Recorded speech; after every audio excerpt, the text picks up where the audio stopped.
Hi, and welcome to the news headlines at this hour. India crossed 1 million coronavirus cases on Friday, third only to the US and Brazil, prompting concerns about its readiness to confront an inevitable surge that could overwhelm hospitals and test the country's feeble healthcare system.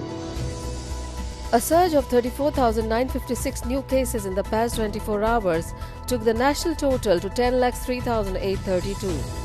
The Health Ministry also reported a record number of 687 deaths for a total of 25,602. It said 6,35,757 people have recovered and the recovery rate was continuing to improve at 63%. So far, 3 states, Maharashtra, Delhi and Tamil Nadu, have accounted for more than half of total cases. But in India's vast countryside, which is much less prepared and weaker healthcare system, the pandemic is clearly growing.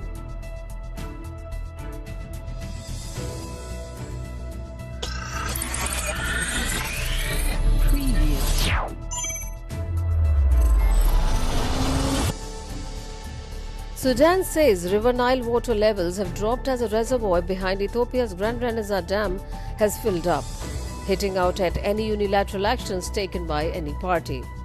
Egypt has also demanded quick official clarification from Ethiopia. Both Sudan and Egypt are downstream and fear the large dam will greatly reduce their access to water. Ethiopia sees the hydroelectric project as crucial for its economic growth and improving electricity supplies. If Ethiopia doesn't fill the dam, it means Ethiopia has agreed to demolish the dam. Prime Minister Abiy Ahmed told Parliament earlier this month. But state media have backtracked after reports on Wednesday that suggested that the dam was being filled deliberately, though without making it clear whether the dam's gate had been closed. On Thursday, Sudan's foreign ministry quoted an Ethiopian official as saying Ethiopia was not filling the dam and had not closed its gates.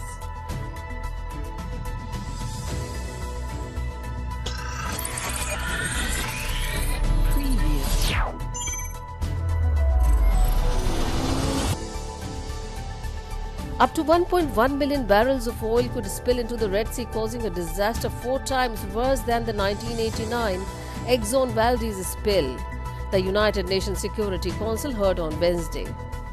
Time is running out to prevent a dilapidated oil tanker stranded near Yemen from causing a looming environmental, economic and humanitarian catastrophe, United Nations Environmental Programme Chief Inger Anderson warned.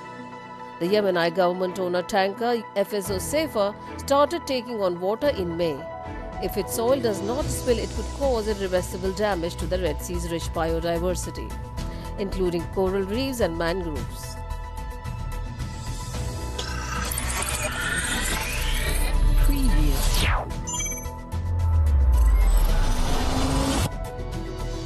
A 77-year-old American man facing drug smuggling charges in Spain told a judge on Thursday that he didn't know how cocaine had been hidden in the jackets he carried across the world on behalf of a man he thought represented the United Nations. Victor Stemberger took the stand at a Madrid provincial court after spending just over 1 year in pre-trial detention, accused of carrying 2.4 kilograms, more than 5 pounds of the drug expertly sewn into bubble jackets he carried from Sao Paulo in Brazil to Hong Kong. The Vietnam War veteran and a former business coach from Virginia was arrested during a stopover at the Spanish capital's airport on July 5, 2019. Prosecutors are seeking a 7.5-year prison sentence and a fine of €278,726.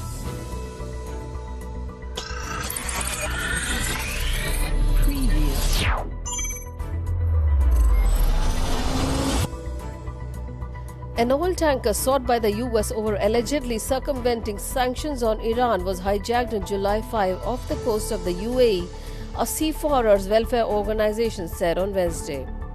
Satellite photos showed the vessel in Iranian waters on Tuesday, and 2 of its sailors remained in the Iranian capital. It wasn't immediately clear what happened aboard the Dominica-flagged empty Gulf Sky, though its reported hijacking comes after months of tension between Iran and the US. David Hammond, the CEO of the United Kingdom-based human rights group at sea, said he took a witness statement from the captain of the empty Gulf Sky, confirming the ship had been hijacked. Hammond said that 26 of the Indian sailors on board had made it back to India, while 2 remained in Tehran without elaborating.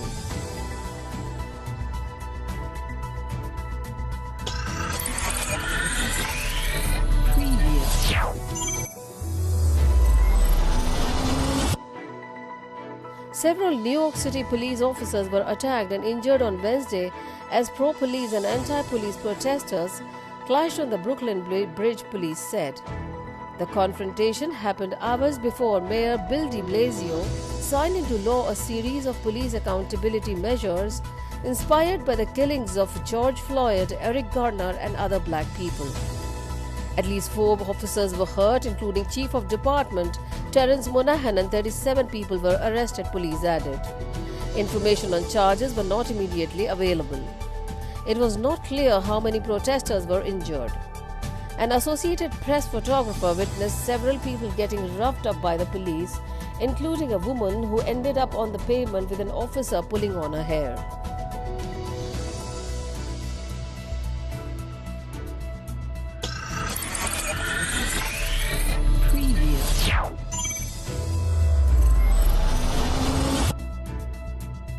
India on Thursday said its diplomats protested and left a meeting arranged by Pakistan in Islamabad with an Indian man condemned to death on charges of spying, saying an agreement to follow unimpeded consular access had not been honored by Pakistani officials. Former Indian Naval Commander Kulbhushan Jadhav was arrested in 2016 in Pakistan's southwestern province of Balochistan and convicted of espionage and sabotage by a Pakistani military court a year later. India took the matter to the International Court of Justice, which ordered a stay on Jadhav's execution in 2019, as well as consular access for India. Pakistan was also ordered to conduct an effective review of the death penalty. 2 consular officers of the Indian High Commission in Islamabad were provided unimpeded and uninterrupted consular access to Commander Jadhav at 1500 hours. This is Jyoti reporting for Our Voice.